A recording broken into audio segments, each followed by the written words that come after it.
Ikaw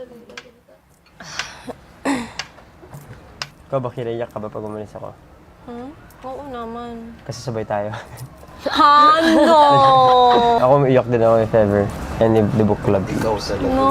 We got a deal. No, but I had a feeling talaga. Na-feel ko talaga. We're winning na the deal. tinatawag sa This is Sa confession. This is ours. I just thought she was being called kasi magiging host na siya. I was like, ate, feeling ko ikaw na yung host. Kasi pasok ka ng pasok sa confession. Na even after the task was finished, diba? And she... 8-8 tayo bro eh. So 7 na lang tayo.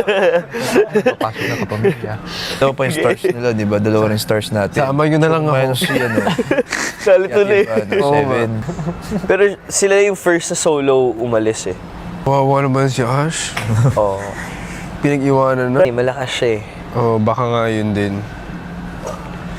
Pero, grabe. At swak sila ni Ate Ivani. Sok sila. Sa may history sila ba? Yun na nga, talagang okay agad. Ako talaga, contender sila for Big Four for me. Especially after yesterday. Yeah. Pero grabe, si Ate Ivana did all of that yesterday. Not even for herself.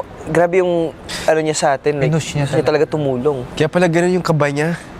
Oo, tama. Sobrang nagigilty na siya na Baka hindi ko magawa to. Hindi. ano, gawa tayo, isip tayo, isip tayo. Oo.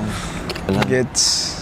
Sobrang kaba niya kagabi. Sabi ko, tara, gawin na, relaxan tayo. Pero siya sobrang kaba niya na gustong-gusto niya magawa. Oo.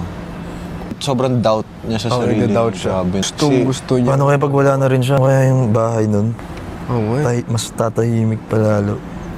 Paano yun bro? Siya pa naman nagluluto sa atin.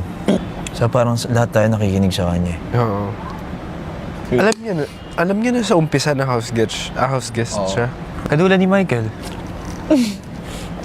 Pag ikaw talaga bro hindi ako magme-message ba? Ako rin. Bahala ka mag-isa sa labas. Ayun yung mission ng house guest. Bawal malaman. Paano pag nalaman na? Pero grabe, no?